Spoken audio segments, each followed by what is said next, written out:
राष्ट्रीय स्वयंसेवक संघ के प्रमुख मोहन भागवत ने लोकसभा चुनावों के बाद केंद्र सरकार को बड़ा संदेश दिया है।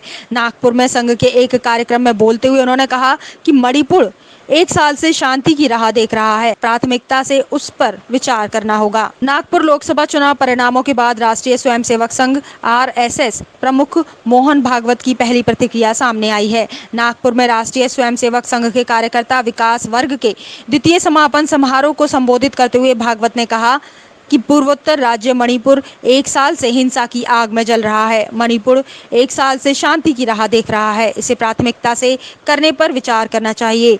भागवत ने अपने संबोधन में कहा कि काम करें पर मैंने किया, इसका अहंकार ना पालें, वही सब सेवक है। संघ प्रमुख के इस संबोधन को केंद्र की मोदी सरकार के लिए बड़े मैसेज के तौर पर देखा जा रहा है। चुनाव सहमति बनाने की प्रक्रिया। राष्ट्रीय स्वयंसेवक संघ के प्रमुख मोहन भागवत ने कहा कि चुनाव सहमति बनाने की प्रक्रिया है। चुनाव प्रचार में एक दूसरे को लताड़ना, तकनीक का दुरुपयोग, असत्य प्रसारित करना ठीक नहीं है। उन्होंने कहा कि विरोध की जगह प्रतिपक्ष कहना चाहिए। नागपुर में राष्ट्रीय स्वयंसेवक संघ के कार्यकर्ता विकास वर्ग द्वितीय के समापन में भागवत ने कहा कि चुनाव के आवेश से मुक्त होकर देश के सामने उपस्थित समस्याओं पर विचार करना होगा। उन्होंने कहा कि चुनाव लोकतंत्र में हर 5 साल होने वाली घटना है। हम अपना कर्तव्य करते रहते हैं, लोकमत परिष्कार का प्रतिवर्ष करते हैं, प्रति चुनाव में करते हैं, इस बार भी किया है। भागवत ने कहा कि मणिपुर 1 साल से शांति की राह देख रहा है, इस पर प्राथमिकता से उस पर विचार करना होगा। हुए उसके परिणाम भी आए,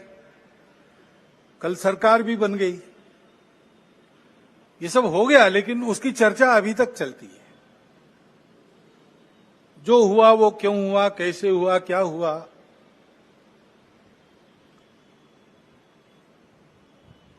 ये अपने देश के प्रजातांत्रिक तंत्र में प्रति 5 वर्ष होने वाली घटना है, होती है। उसके अपने नियम है, डायनेमिक्स है, उसके अनुसार होता है। अपने देश के संचालन के लिए कुछ निर्धारण करने वाला वो प्रसंग है, महत्वपूर्ण है। लेकिन हम चरविचरवन करते रहे, इतना महत्वपूर्ण क्यों है? समाज ने अपना मत दे दिया, उसके अनुसार सब होगा। क्यों, कैसे, इसमें संघ के हम लोग नहीं पढ़ते।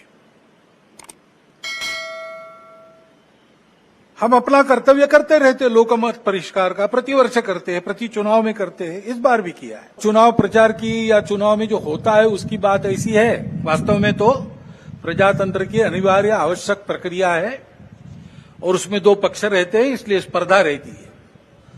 स्पर्धा रहती है तो दूसरे को पीछे करने का, स्वयं को आगे बढ़ाने का काम होता ही है, होना ही चाहिए। परंतु उसमें भी एक मर्यादा है, असत्य का उपयोग नहीं करना। चुने क्यों जा रहे लोग संसद में जाएंगे, बैठकर अपने देश को चलाएंगे, सहमति बनाकर चलाएंगे। हमारे यहां तो परंपरा सहमति बनाकर चलने की है।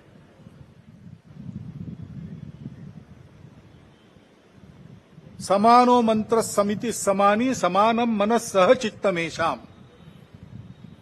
इस सहचित्त पर विनोबा भावे जी की टिप्पणी है। वो कहते हैं कि ऋग्वेदकारों को मानवीय मन का कितना ज्ञान था, ये समझ में आता है। सब जगह उन्होंने कहा है, समानो मंत्र समिति समानी समानम मना, लेकिन चित्त के बारे में सम नहीं कहा, क्योंकि प्रत्येक व्यक्ति का चित्त मानस अलग अलग होता ही है और इसलिए 100% मतों का मिलान होना संभव नहीं है।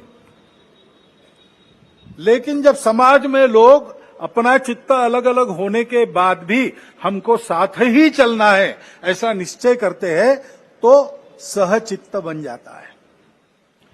वास्तव में संसद क्यों है और उसमें 2 पक्ष क्यों है? इसलिए है कि दोनों पहलू उजागर हो। किसी भी सिक्के के 2 पहलू रहते हैं, ऐसे किसी भी प्रश्न के 2 पहलू रहते हैं। एक पक्ष एक पहलू का विचार करता है तो दूसरे पक्ष ने दूसरा पहलू उजागर करना है, ताकि जो होना है वो पूर्णतः ठीक हो, सहमति बने।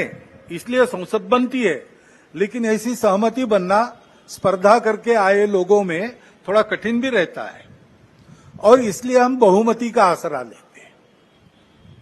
उसके लिए स्पर्धा चलती है। ये स्पर्धा है, कोई आपस का युद्ध तो है नहीं। जिस प्रकार ये बातें हुई, जिस प्रकार एक दूसरे को लताड़ना हुआ, जिस प्रकार प्रचार के दौरान हमारे करने से समाज में मनमुटाव बढ़ेगा, दो गठ बटेंगे, आपस में शंका संशय उत्पन्न होगा, इसका भी ख्याल नहीं रखा गया और विनाकारण संघ जैसे संगठनों को भी उसमें खींचा गया। टेक्नोलॉजी का सहारा करके असत्य बातें परोसी गई, नितांत असत्य। क्या शास्त्र का, विज्ञान का, विद्या का ये उपयोग है? सज्जन विद्या का ये उपयोग नहीं करते। विद्या विवादाय ये खलस्य, ऐसा कहा है। विद्या विवादाय धनम मदाय शक्ति परेशान परपीडनाय खलस्य साधो विपरीतमेतत् ज्ञानाय दानाय च रक्षणाय। विद्या का उपयोग प्रबोधन करने के लिए होता है, लेकिन आधुनिक विद्या टेक्नोलॉजी का उपयोग असत्य परोसने के लिए किया गया। ऐसे से देश कैसे चलेगा भाई? आखिर सबको देश ही चलाना है ना। दो पक्ष है, विरोधी पक्ष कहते हैं, मैं प्रतिपक्ष कहता हूं। वो विरोधी नहीं है, उसको विरोधी मानना भी नहीं चाहिए। वो प्रतिपक्ष है, वो एक पहलू उजागर कर रहा है, उसका भी विचार होना चाहिए। ऐसा जब चलना है तो चुनाव लड़ने में भी एक मर्यादा होती है। उस मर्यादा का पालन नहीं हुआ, क्योंकि उसका पालन होना इसलिए आवश्यक है कि हमारे देश के सामने चुनौतियां समाप्त नहीं हुई। अब सरकार बन गई, वही सरकार फिर से आ गई, एनडीए। अब 1 साल से मणिपुर शांति की राह देख रहा है। उसके पहले 10 साल शांत रहा, पुराना गन कल्चर समाप्त हो गया ऐसा लगा, और अचानक जो कलह वहां पर उपज गया या उपजाया गया, उसकी आग में अभी तक जल रहा है, त्राही त्राही कर रहा है। कौन उस पर ध्यान देगा?